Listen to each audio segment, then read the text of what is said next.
The December wind cut across the streets of New York like a sharp knife, and 16-year-old Holden Caulfield hunched deeper into his coat, hands buried in the pockets as if to keep his thoughts from spilling out.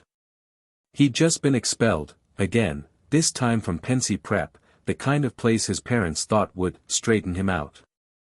He wasn't angry, not really. He just couldn't stand all the phonies, the teachers pretending to care, the boys pretending to be tough, the girls pretending to be in love. The red hunting hat he always wore sat crooked on his head, the one piece of himself that felt real.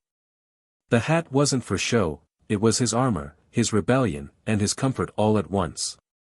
Before leaving Pensy, he went to say goodbye to his history teacher, Mr. Spencer, an old man wrapped in blankets who smelled like medicine and loneliness. Mr. Spencer lectured him about responsibility and his future. Holden listened, half out of respect, half out of boredom, and when the words, "life is a game," came up, he almost laughed. A game, that's what everyone said. But to Holden, life wasn't a game. It was a stage, and everyone was pretending. He left that night before the end of term, sneaking away to New York City with a few bucks and a suitcase full of disappointment. The train ride was cold and quiet, the windows filled with blurred lights as the world sped past him. He lied to a mother on the train, pretending to be someone else's classmate, telling her son was a swell guy. It was easier to lie than to tell the truth. Lies were smooth. Truth was jagged.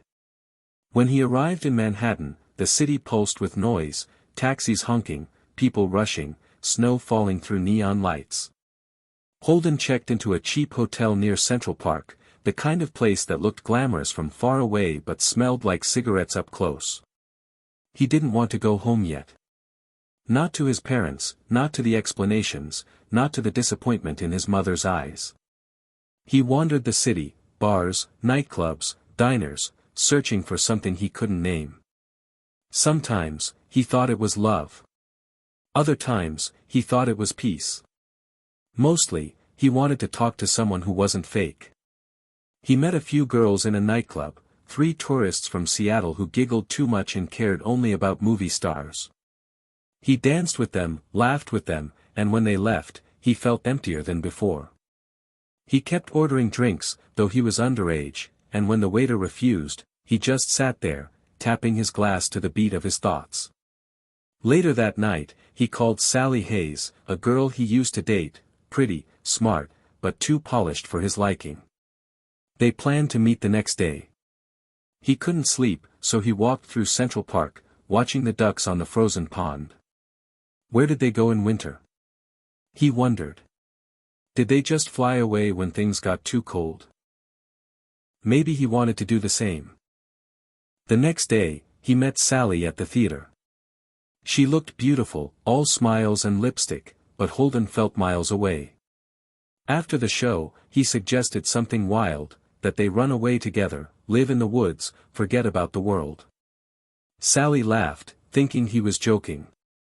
When she realized he wasn't, she got angry. "You can't just run away from everything," she snapped. But Holden already had. He left her crying at the ice rink and wandered off again.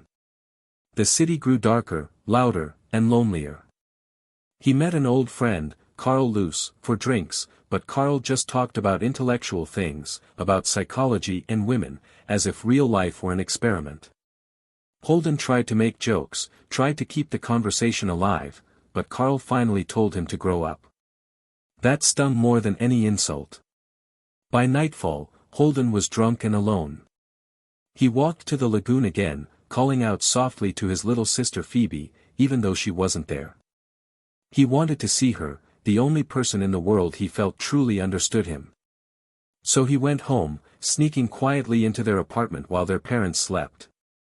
Phoebe was awake, reading under the covers. When she saw him, she didn't scream or scold, she just hugged him tight. Holden told her he was leaving, that he couldn't stand the world anymore, that he wanted to escape somewhere far. Phoebe listened, her big eyes full of worry. "You don't like anything," she said softly. "Name one thing you really like." Holden thought hard. He liked talking to her, he said. He liked the way kids never pretended.